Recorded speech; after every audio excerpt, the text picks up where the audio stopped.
In 1884, a US Army rescue party reached the edge of the known world. What they found was a nightmare: 7 skeletal men in a collapsed tent, surrounded by their comrades' graves. Of the 25 men who'd set out 3 years earlier, only 6 survived, to tell a story the government wished the public would forget. This is the story of the Greely Expedition, America's doomed Arctic weather station, and one of the most terrifying survival stories ever told.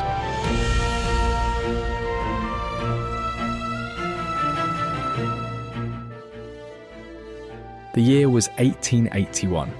11 countries teamed up for a bold scientific mission to set up weather stations all around the Arctic.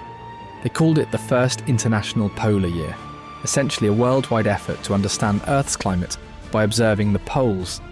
It was like an 1800s version of the International Space Station, but instead of orbiting Earth, these men were frozen into its most hostile, unexplored edges. At the time, the Arctic was one of Earth's last great frontiers, a vast white void at the top of the world.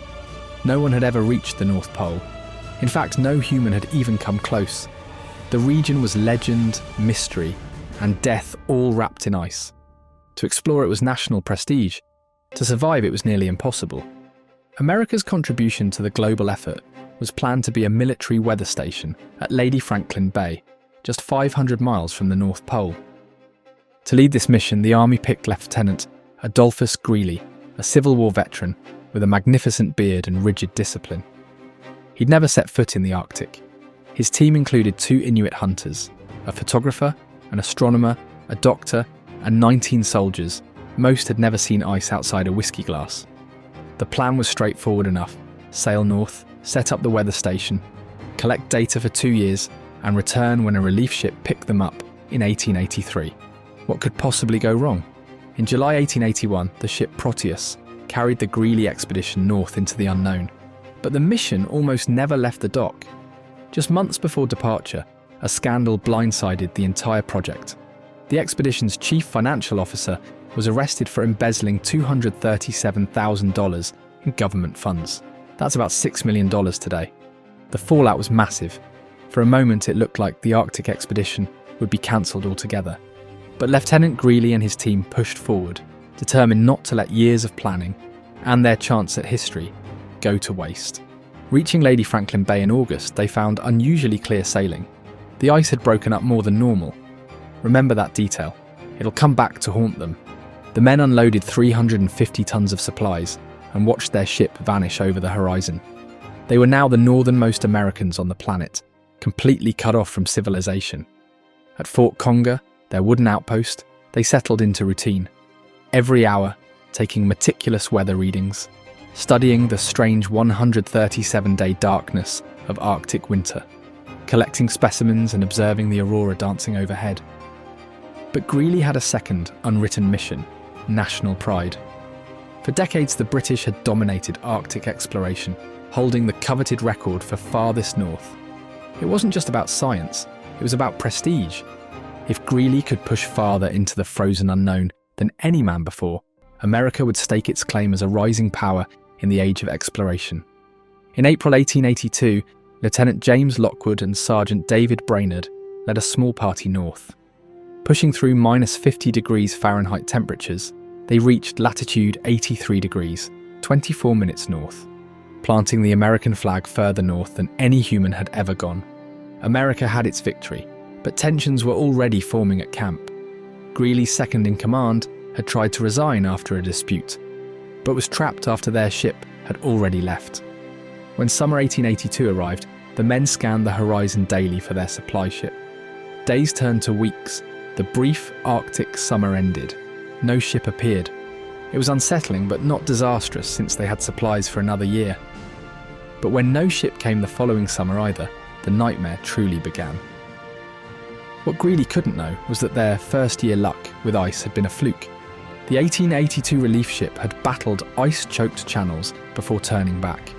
The 1883 relief ship was crushed by ice and sank with most supplies still aboard. Greely's orders were clear.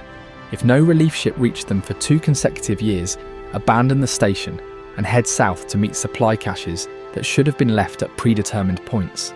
So on August 9th, 1883, Greely gave the order to leave.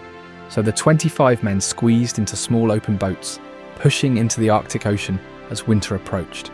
Ahead of them lay 250 miles of the most dangerous waters on Earth. For 51 days they battled south, at times dragging their boats across ice. When open water appeared, rowing until their hands blistered and froze. Finally, in late October they reached Cape Sabine, where they expected to find the supplies that would save them. What they found instead was an unexpected disaster. Only a small emergency cache, enough food for perhaps 40 days if they rationed well. And as winter was already closing in, they were also without a secure shelter.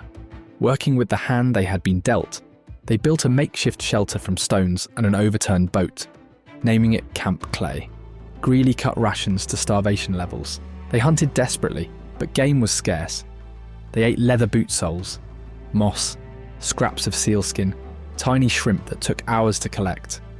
While the scraps helped stave off starvation at first, the situation was completely unsustainable through the long winter.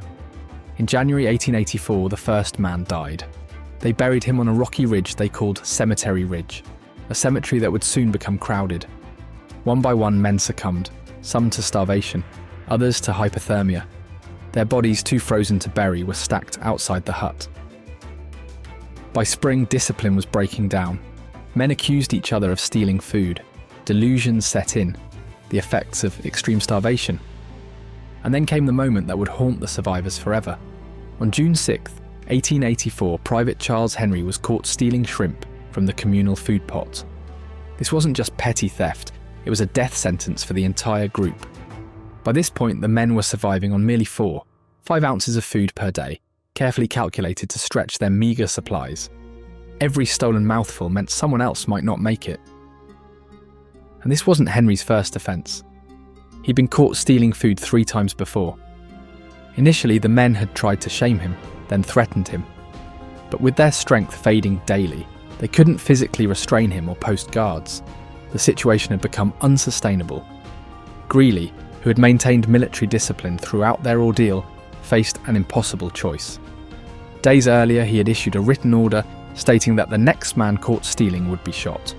Now he was forced to follow through on that threat. Sergeant Brainerd and 3 others carried out the execution. 2 shots were fired. The decision, though horrific, was documented as unanimously supported by the other survivors. They saw no alternative. Greely's diary entry that night was chillingly brief, a single line noting that Henry, nicknamed Shorty, had been shot. The psychological impact was devastating. Even as they were dying of starvation, they had crossed a line that separated them from civilization. Some would later confess that the execution haunted them more than the other horrors they endured.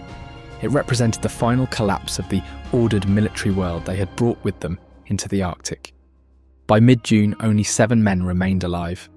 Too weak to stand, they lay in filthy sleeping bags inside their collapsed tent, waiting for death. Back in America, Greely's wife Henrietta had been waging a relentless campaign to save her husband. After the first 2 resupply missions had failed, one turned back by ice, the other crushed and sunk, Henrietta refused to let the government forget. She lobbied military officials, wrote letters to Congress, and rallied public support in the press, demanding that action be taken.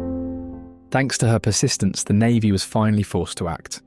In 1884, they launched a full-scale rescue mission.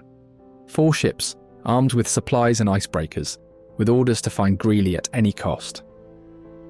On June 22, 1884, the rescue party spotted something on shore. Lieutenant John Colwell grabbed his binoculars. At first, he thought it was just debris. Then it moved.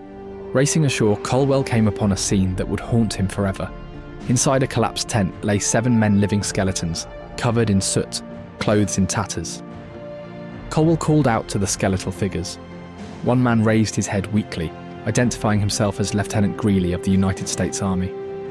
Despite being at death's door, Greely still maintained his military bearing. Through cracked lips, he managed to tell Colwell that there were 7 survivors and that they had completed their mission, beating the English record for farthest north.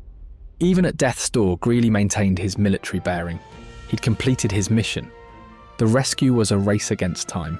The men were so fragile that moving them risked killing them. Corporal Joseph Ellison had already lost his hands and feet to frostbite months earlier and required special care. Despite the rescuers' best efforts, Ellison died on the long journey home. Only 6 men ultimately survived from the original 25. When the survivors returned to America in August 1884, they were greeted as heroes. Thousands lined the streets. Each received a promotion. Greely would eventually become a major general, but as the celebration faded, uncomfortable questions emerged. When the bodies of the dead returned home, rumours of cannibalism circulated. The autopsy of Lieutenant Kislingbury confirmed the worst. Flesh had been cut from his bones. The press turned on the expedition. Scientific achievements were overshadowed by scandal. Newspapers that had celebrated the expedition now published lurid accounts of its downfall. To counter these rumours, Greely actually appeared in a diorama at the 1893 World's Fair, essentially reenacting his Arctic exploits for a gawking public. Greely never admitted to knowing about cannibalism, though most historians now believe it occurred. Would you judge them? After months of starvation, watching friends die one by one, the data they collected sat in archives, largely forgotten, for over a century. Only recently have climate scientists rediscovered Greely's measurements, now using them to understand Arctic climate patterns over 140 years. Adolphus Greely lived until 1935, dying at 91.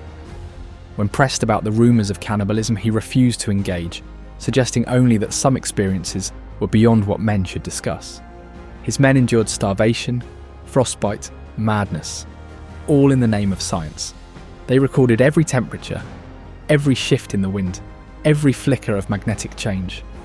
Only now, in a world where climate change is becoming a wider global discussion, have scientists begun to rediscover the data Greely's team died to collect. Arctic climate models today rely, in part, on their frozen records, lines of ink scrawled by half-dead men in the dark.